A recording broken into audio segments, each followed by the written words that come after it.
ಸ್ನೇಹಿತರೆ ನಮಸ್ಕಾರ. ಗೃಹಲಕ್ಷ್ಮಿ ಯೋಜನೆಯಲ್ಲಿ ಸತತವಾಗಿ 4 ಕಂತುಗಳನ್ನು ಬಿಡುಗಡೆ ಮಾಡ್ತಾ ಇದ್ದಾರೆ ಸಚಿವೆ ಲಕ್ಷ್ಮಿ ಹೆಬ್ಬಾಳ್ಕರ್ ಅವರು ಸ್ವತಃ ಸಚಿವೆ ಲಕ್ಷ್ಮಿ ಹೆಬ್ಬಾಳ್ಕರ್ ಅವರೇ ಖುದ್ದಾಗಿ ಹೇಳಿರ್ತಕ್ಕಂತಹ ಅಪ್ಡೇಟ್ ಇದು.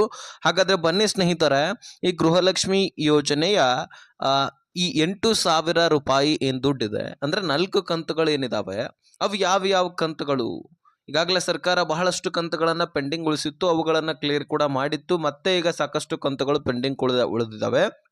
ಅದರಲ್ಲಿ ಈ ಸದ್ಯ ಬರ್ತಕ್ಕಂತಹ ಕಂತುಗಳು ಯಾವುವು, ಈಗಾಗಲೇ ಯಾವ ಜಿಲ್ಲೆಗಳಿಗೆ ಬಂದಿದ್ದಾವೆ, ಇನ್ನು ಯಾವ ಜಿಲ್ಲೆಗಳಲ್ಲಿರ್ತಕ್ಕಂತಹ ಗೃಹಲಕ್ಷ್ಮಿಯರ ಅಕೌಂಟ್ಗಳಿಗೆ ದುಡ್ಡು ಬರೋದಿದೆ, ಈ ಎಲ್ಲ ಮಾಹಿತಿಯನ್ನ ಈ ವಿಡಿಯೋದಲ್ಲಿ ತಿಳಿಸಿಕೊಡುವಂತಹ ಪ್ರಯತ್ನ ಮಾಡ್ತೀನಿ.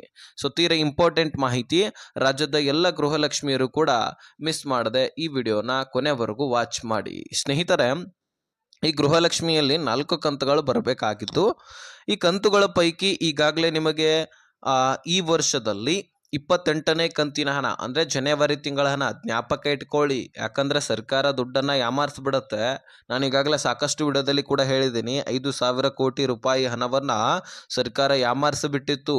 2025ರ ಪ್ರಾರಂಭದಲ್ಲಿ ಫೆಬ್ರವರಿ ಮತ್ತು ಮಾರ್ಚ್ ತಿಂಗಳ ಹಣವನ್ನು ಸರ್ಕಾರ ಕೊಡಲೇ ಇಲ್ಲ ಅಂತ ನಾನು ನಿಮಗೆ ಸಾರಿ ಹೇಳಿದ್ದೆ.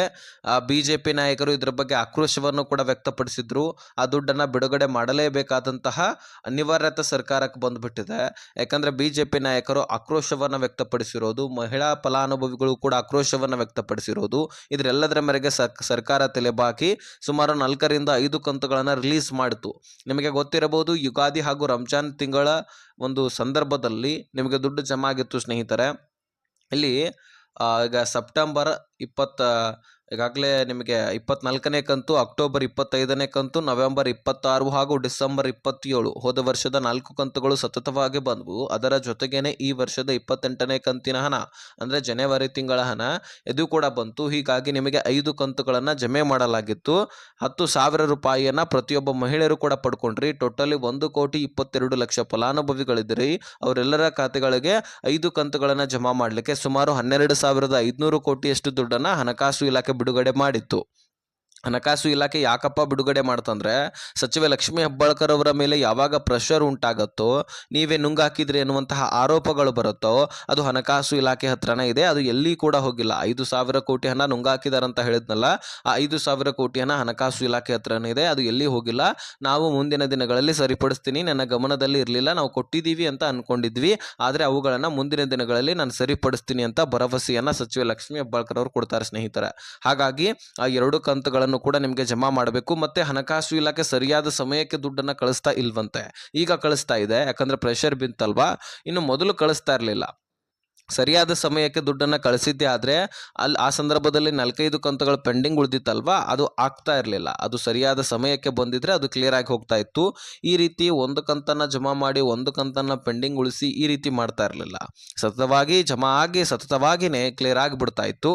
ಆದರೆ ಈಗೂ ಕೂಡ ತಲೆ ಕೆಡಿಸ್ಕೊಳ್ಬೇಡಿ, ಈಗಲೂ ಕೂಡ 4 ಕಂತುಗಳು, ಹೋದ ವರ್ಷದ 2 ತಿಂಗಳ ಹಣ ಫೆಬ್ರವರಿ ಮಾರ್ಚ್ ಮತ್ತು ಈ ವರ್ಷದಲ್ಲಿ ಜನವರಿ ತಿಂಗಳ ಹಣ ಮಾತ್ರ ಬಂದಿದೆ. ಫೆಬ್ರವರಿ 29ನೇ ಕಂತಿನ ಹಣ ಕೇವಲ ಕೆಲವೊಂದಿಷ್ಟು ಜನರಿಗೆ ಮಾತ್ರ ಜಮಾ ಆಗಿದೆ ಸ್ನೇಹಿತರೆ. ಅಲ್ಲಿ 1,22 ಲಕ್ಷ ಫಲಾನುಭವಿಗಳಲ್ಲಿ ಕೇವಲ ಸುಮಾರು 12 ಲಕ್ಷ ಫಲಾನುಭವಿಗಳಿಗೆ ಬಂದಿದೆ ಎನ್ನುವಂತಹ ಮಾಹಿತಿ ಇದೆ. ಆದರೆ ಉಳಿದಂಥವರಿಗೆ ಯಾವಾಗ ಜಮಾ ಆಗೋದು, ಈ ಪ್ರಶ್ನೆ ಬರುತ್ತಲ್ವಾ. ಹಾಗಾಗಿ ಸರ್ಕಾರ ಇನ್ನೂ ಕೂಡ ಸರಿಯಾಗಿ ಜಮಾ ಮಾಡಿಲ್ಲ, ತಾಂತ್ರಿಕ ದೋಷ ಕೂಡ ಆಗಿತ್ತು ಅನ್ನುವಂತಹ ಮಾಹಿತಿ ಕೂಡ ಕೇಳಿ ಬರ್ತಾ ಇದೆ.